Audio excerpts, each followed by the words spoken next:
Hi friends, this is Venkat from VLR Training. మనం previous వీడియోలో ఫ్యాక్ట్లెస్ fact table గురించి చూసాం కదా. ఈ వీడియోలో సర్వగేట్ కీస్ ని మనం ఎందుకు డిఫైన్ చేసుకుంటామో చూద్దాం. డేటా వేర్ హౌస్ లో సర్వగేట్ కీస్ ని ఒక్కొక్కసారి మనం డిరైవ్ చేస్తాం.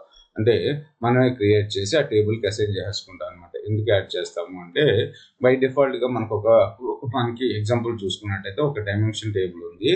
ఆ డైమెన్షన్ టేబుల్లో ఎంప్లాయీస్ అనే ఒక డైమెన్షన్ టేబుల్ ఉంది అనుకున్నాం. ఆ డైమెన్షన్ టేబుల్లో మనకి న్యాచురల్ కీ ఉంది. కాకపోతే అది మనకి ప్రైమరీ కీ కానీ 3-4 ఫీల్డ్స్ ని యూజ్ చేసుకుని ఒక ప్రైమరీ కింద ఒక కీ కింద క్రియేట్ చేశారు. అంటే ఎగ్జాంపుల్ చూసుకున్నట్టయితే combination of fields like first name, last name, date of birth, ఈ మూడింటిని కలుపుకొని వాళ్ళు అక్కడ డైమెన్షన్ టేబుల్లో ఒక అదే కాంపోజిట్ ప్రైమరీ కీ ఇలా అంటాం కదా. ప్రైమరీ కీని డిఫైన్ చేసుకున్నారు సింగిల్ కాలం కాకుండా. అది ఆ ఫీల్డ్ ఎలా ఉంటుంది, first name, last name, date of birth, ఈ 3 కలిపితే ఒక కీ అన్నట్టు మనకి. ఓకే, సో ఈ కీ అనేది చాలా పెద్దగా ఉంది కదా. First name suppose Venkat, VLR, date of birth. So ఈ డేట్ ఆఫ్ బర్త్ ఈ 3 కలుపుకుంటే మనకి చాలా పెద్దగా వచ్చింది మనకి. ఏంటిది న్యాచురల్ కీ అనేది. దీన్ని న్యాచురల్ కీ అంటాం. బై డిఫాల్ట్ గా వచ్చిన కీస్ ని న్యాచురల్ కీస్ అంటాం అనమాట. సో ఇన్ ప్లేస్ ఆఫ్ ఈ మూడింటిని కలిపి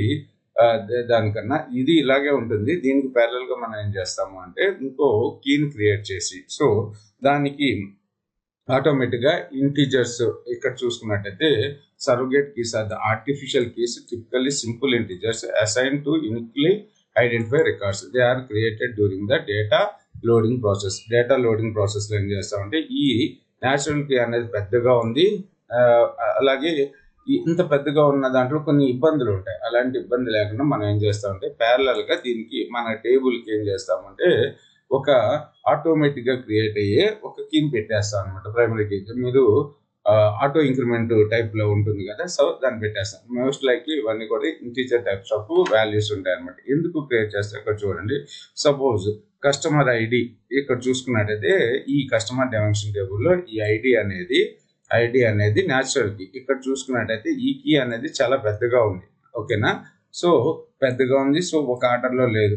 సో సంథింగ్ 4, 5, 6, 7, 8 సో ఇలా ఉన్నాయి. సో మనం డేటాను లోడింగ్ చేసేటప్పుడు ఏమో చేస్తామంటే ఆటోమేటిక్ గా ఇంకో ఫీల్డ్ ని క్రియేట్ చేసి, సో కీ అని చెప్పి దాన్ని సంథింగ్ కస్టమర్ అండర్ ఐడి అని చెప్పి, ఇక్కడ కస్టమర్ ఐడి ఉంది కదా, అండర్ ఐడి పెడతాం. ఎక్కువగా ఫారెన్ కీస్ అయితే మనం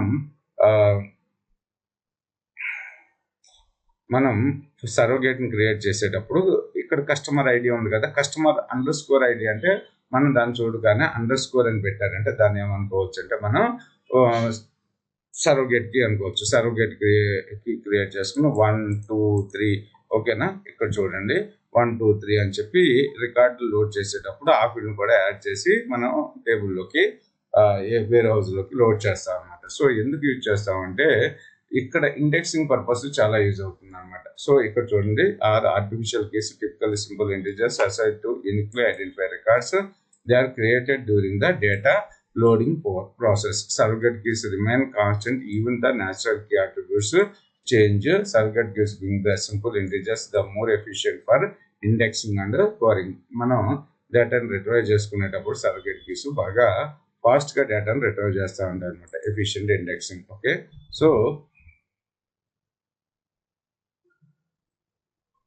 సో ఎక్కువగా మనకి ఇలా లాంగ్ కీవర్డ్ లాంగ్ కీస్ ఉన్నప్పుడు ఓకే, సో మనం దాని ప్లేస్ లో సర్వగేట్ కీస్ ని క్రియేట్ చేసుకుని, సో ఈ సర్వగేట్ కీస్ అనేది ఫ్యాక్ట్ టేబుల్ లో ఉంటాయి, అలాగే డైమెన్షన్ టేబుల్స్ లో ఉంటాయి అన్నమాట. ఓకే, ఫ్యాక్ట్ టేబుల్స్ లో క్రియేట్ చేసుకుంటాం, డైమెన్షన్ టేబుల్స్ లో కూడా క్రియేట్ చేసుకున్నాం. ఒక్కొక్కసారి మనకి నల్ వాల్యూస్ వస్తూ ఉంటాయి మనకి.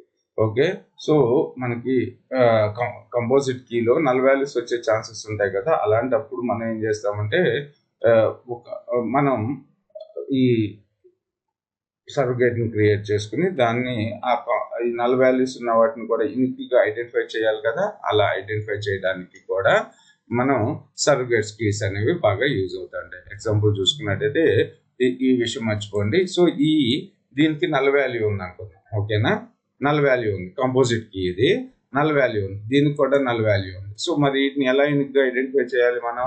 అందుకని దీనికి ఈ టేబుల్ లోడ్ చేసేటప్పుడు ఇంకో ఫీల్డ్ ని యాడ్ చేసి కస్టమర్ _ID అని చెప్పి యాడ్ చేసి దీనికి 1, దీనికి 2, దీనికి 3 యాడ్ చేస్తాం. అప్పుడు 3ని యూనిక్గా ఐడెంటిఫై చేయొచ్చు కదా మనం. సో దీని పర్పస్ కూడా మనకి సర్వగేట్ కీ అనేది యూజ్ అవుతుంది. Thanks for watching this video.